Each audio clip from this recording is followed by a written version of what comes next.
of all the countries in the world, why Australia? Why do Singaporeans love Australia so much?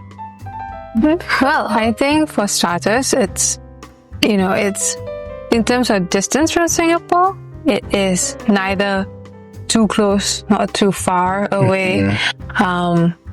And pretty much from what I know, it has a lot of good universities. So once you finish like secondary school in Singapore, if you have the ability and the financial ability to study overseas, most Singaporeans do prefer to go to Australia to study, mainly because for one, the education system is much laxer. Is that a word? Yeah. It's less stressful. Yeah, less stressful. Kind of more rounded, I want to believe. And it's also like it gives a different opportunity to learn and meet people from various parts of the world, and and in terms of stress levels, is definitely much lesser than Singapore. And I heard it also offers a good work-life balance.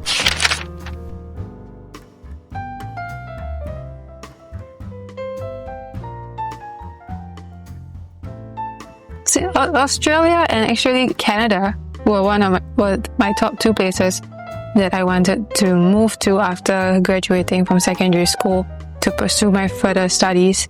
I was particularly more interested in photography and fashion and communications. Okay. So I felt like these two countries would be more supportive of the arts industry. Okay. Yeah.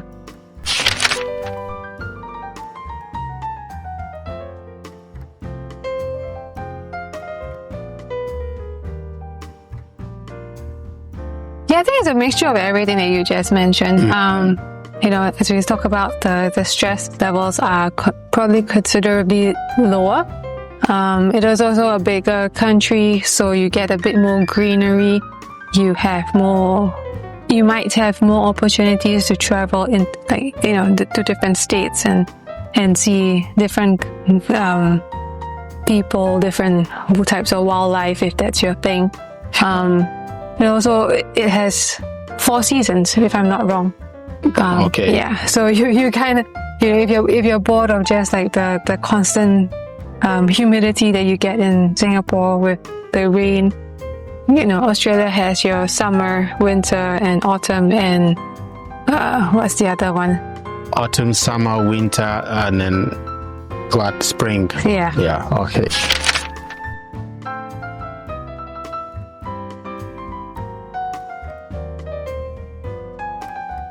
For me, for example, growing up, in Singapore, like I mentioned, Singapore is very much fast-paced, and you kind of feel like it's a rat race. It's not entirely a bad thing, but at some point it does get tiring.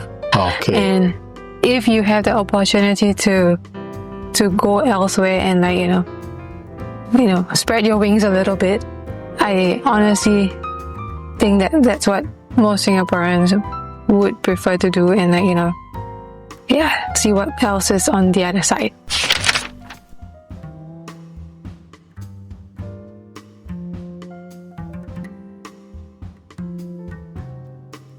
I want to believe that because of the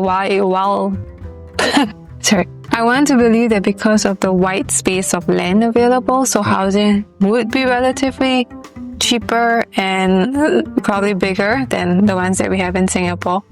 Of course, that by default, definitely if you're getting a house in the city, it's going to be much more expensive than the ones that is slightly off the city or the suburbs. So and you also probably have more options, whether you like a landed property. Whereas in Singapore, you can't buy a landed property because it's cost millions of dollars. So it's mostly passed down from generation to generation. If you're tired of living in a box in the sky, you have that opportunity to rent a place, probably a landed property, or yeah.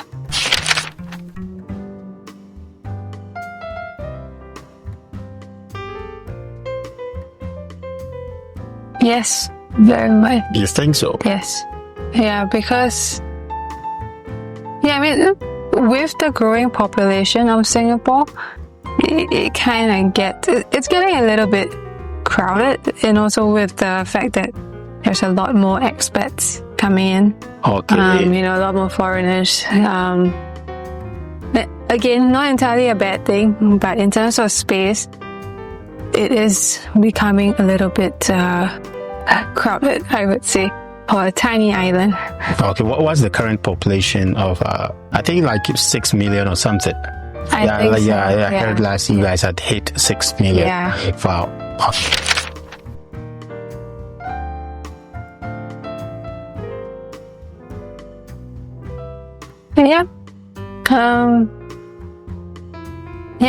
So education system in Singapore, I mean, growing up in, studying in like the government schools and all,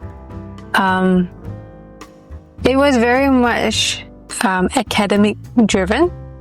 So you don't really have opportunities to I mean, you have a little bit, but you don't have much opportunities to be in, like more rounded in, let's say, the arts or the sports, so it was very academic driven. So let's say for some people like myself who is more in tune with the arts, it was a bit more tougher, because we weren't really given that space to grow in that area. And I want to believe that, in countries like Australia, it will be a bit more rounded. Yeah. Okay, so you think that the education system in Singapore is more stressful than that of Australia? Yes. I mean, if we're going to be very serious about that, there are also a high number of cases of, schoolgoers committing suicide as well, which is in Singapore, which due is to the stress of the system. Yes, which is a very alarming and disturbing fact. So, every time when I hear such news or I see such news, it breaks my heart because I can understand. Yeah.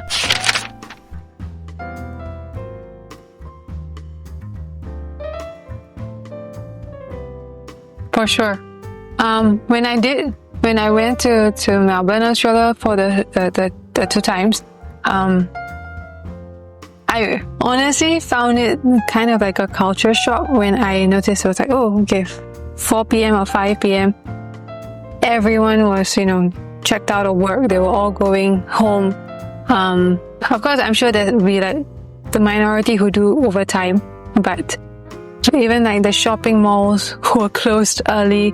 So like pretty much after 7, there is nothing to do in town. And I heard that there's actually a norm, Wow. So people do not live to work, but they work to live over there.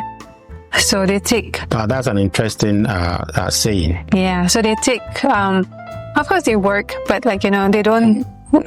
It's not something that they would die for. So they take more importance to spend more time with family and friends.